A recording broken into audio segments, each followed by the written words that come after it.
Est-ce que t'as déjà regardé une image et senti qu'il y a un truc qui allait pas? Pas de la peur, pas du dégoût, un truc entre les deux, une sorte de mélange qui te donne la nausée. Et ce que tu regardes là, c'est le visage le plus connu d'un univers qui a troublé Internet. Tout ça par un seul type, probablement quelque part en Angleterre. Il a à peine 19 ans. Il s'appelle Silas Orion, mais sur Internet, tout le monde l'appelle le Dr Nowhere. Vous avez bien compris, aujourd'hui on va essayer de rentrer dans un des univers les plus étranges d'Internet, The Boiled One. Mais attention, ce que tu vas voir, c'est pas pour tout le monde. Des images de corps déformés, de sang, de chair, de trucs qui devraient pas exister. Alors si vous avez des sensibilités au gore, au malaise, je vous invite à aller regarder une autre vidéo. Parce que ce qui va suivre, ça risque de vous rester dans la tête pendant un moment. Le projet a commencé en 2020, en plein pic de l'analogue horreur sur YouTube, et bah t'as peut-être déjà vu ça. Et c'est sûr que t'es pas passé à côté. Un analogue horreur, c'est des vidéos qui font semblant d'être des cassettes VHS des années 80, avec des parasites, des coupures, des visages qui apparaissent 2 secondes. Le problème, c'est que la plupart des créateurs utilisent ça comme un filtre, un gimmick. Ils mettent des effets VHS sur un jumpscare et ils appellent ça de l'horreur. Dr Nowhere, et bah ça n'a rien à voir avec ça. Déjà, il n'y a pas de jumpscare. Ces créatures ne courent pas, elles hurlent pas, elles surgissent pas d'un placard, elles sont là, derrière l'écran, et elles te regardent. Et ça, bah c'est 1000 fois pire qu'un jumpscare. Parce qu'un jumpscare, ça dure 1 seconde. Là, le malaise s'installe. Et il te lâche pas. Mais il y a autre chose, ces vidéos sont présentées comme des archives, des preuves, des cassettes que t'étais pas censé voir. Toi, t'es pas un spectateur. T'as mis les mains sur un dossier classifié et maintenant tu peux plus faire semblant de pas savoir. Voilà la place que nous met toute la série. Et bah ça change tout parce que là t'es plus en train de regarder une fiction, t'es en train de découvrir quelque chose. Et maintenant il faut qu'on parle des règles, parce que cet univers il a des règles. Elles sont jamais dites clairement, tu les ressens plus que tu les comprends, et c'est peut-être ça qui fait le malaise de toute la série. La première règle, c'est que tout passe par l'écran. Les créatures sont piégées derrière une surface, un écran de télé, un miroir, une vitre, et elles veulent sortir. La deuxième règle, c'est que le corps reste intact. Pas de blessure, pas de sang, mais l'intérieur a disparu. Le cerveau est vide, les organes ont été pris, la personne est encore là physiquement, mais il n'y a plus personne dedans. Le corps des victimes ont été vidés de l'intérieur. Règle numéro 3, quelqu'un doit surveiller. Il y a une organisation derrière tout ça, ça c'est sûr, mais on connaît pas son nom. On connaît pas ses membres, mais elle est là.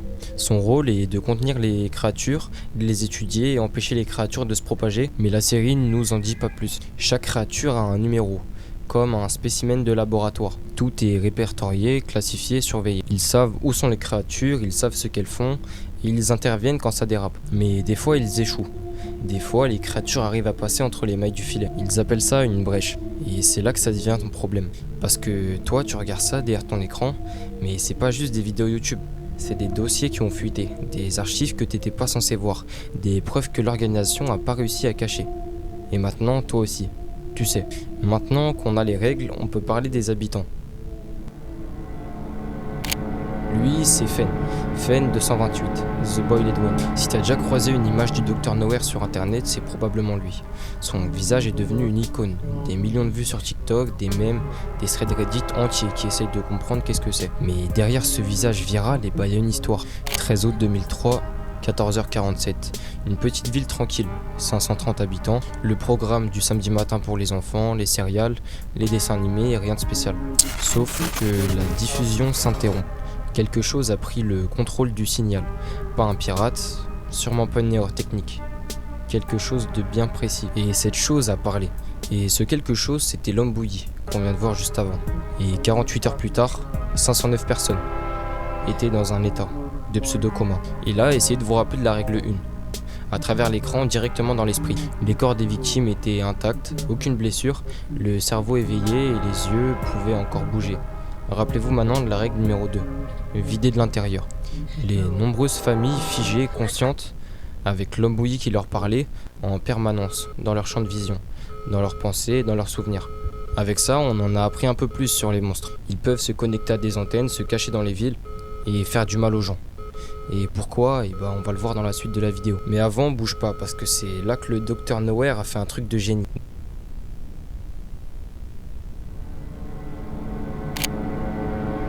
Dans la vidéo, une des victimes s'appelle Job Zamperini, un vétéran terrifié par ce qui lui arrive.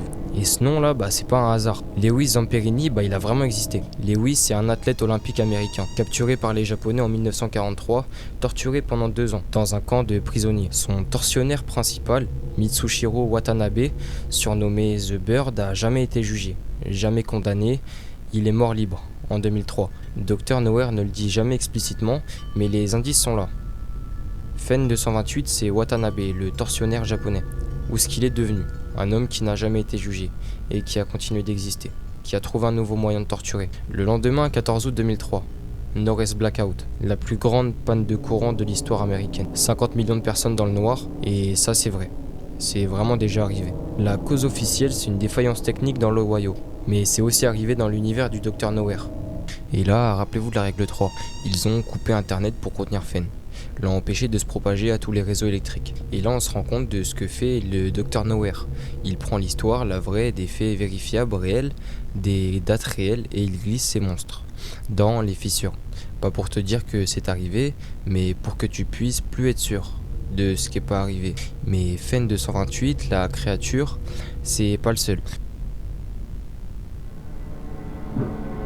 Le deuxième, c'est le Dumper, à cause du bruit qu'il fait. Dans la première vidéo, intitulée Concept OE1, on y voit la créature taper contre une vitre. La vitre se fissure, petit à petit que la vidéo avance, et la vidéo se coupe brutalement. Pas d'image extravagante ou de thème terrifiant, juste une coupure. Ça, c'est ce que je vous aurais dit avant que je voie la deuxième vidéo, intitulée Concept OE2. Cette fois-ci, on y voit une personne regarder un écran. Nous sommes à la place de cette personne. Et sur l'écran est diffusée la première cassette de la saga, celle qu'on vient de voir juste avant. À un détail près, la créature est sortie de la télé. La créature regarde brutalement le spectateur caché dans une sorte de placard, et la vidéo s'arrête brutalement sur le monstre qui attaque la victime.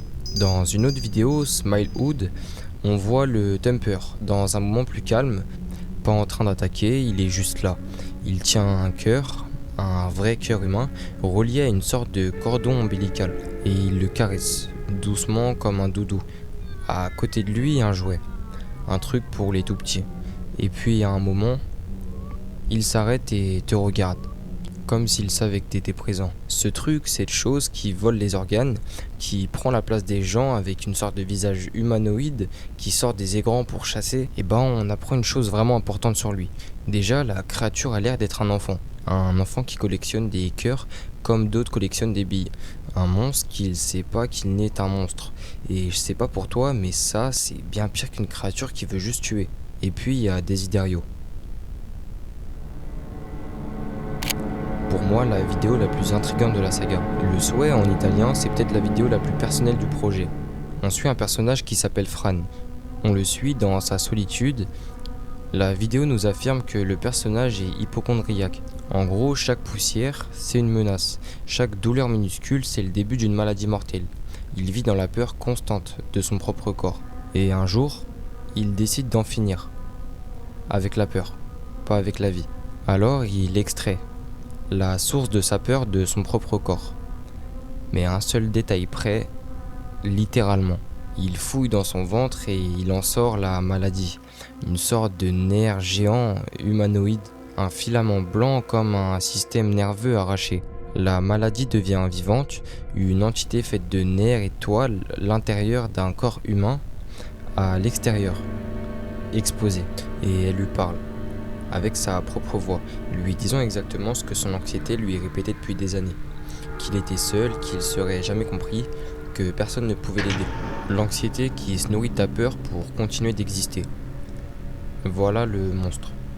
Pas une créature extérieure, quelque chose qui est déjà là, depuis le début. Mais la fin de Desiderio, elle est ambiguë. Fran monte sur le toit et il y a une cheminée.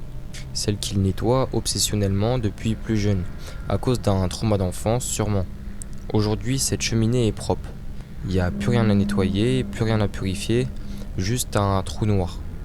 Profond, propre. Fran y descend et il en ressort, transformé. La maladie, il l'arrache, elle tombe, se plante dans le sol et de cette chose immonde, un arbre pousse. L'arbre qui avait été coupé dans son enfance. Sûrement le trauma originel. Et tout ça, c'est pas joyeux. C'est pas il a guéri, tout va bien. C'est une cicatrice qui continue de vivre, mais qui a juste changé de forme. Et c'est peut-être la vidéo la plus vraie que le Dr Nowhere n'ait jamais montrée. La guérison efface pas la blessure, elle change juste sa forme. Et là, je vous ai parlé que d'une minorité de monstres. Il y a 78 créatures au total. Des matelas de chair, des parasites qui vivent dans ton lit, qui attendent que tu t'endormes pour digérer lentement. Des monolithes qui contiennent toute la connaissance de l'univers, mais si ton cerveau peut pas l'encaisser, ta tête explose. En résumé, le Dr Nowhere, il a pas créé des monstres pour faire peur. Il a créé des monstres pour poser des questions. La peur d'être enfermé dans ton propre corps, la peur de faire confiance à quelqu'un qui n'est plus vraiment là, la peur d'être seul, la peur de la maladie. Et ces peurs-là, elles sont pas dans un film, elles sont dans ta tête, déjà avant même que t'aies cliqué sur la vidéo.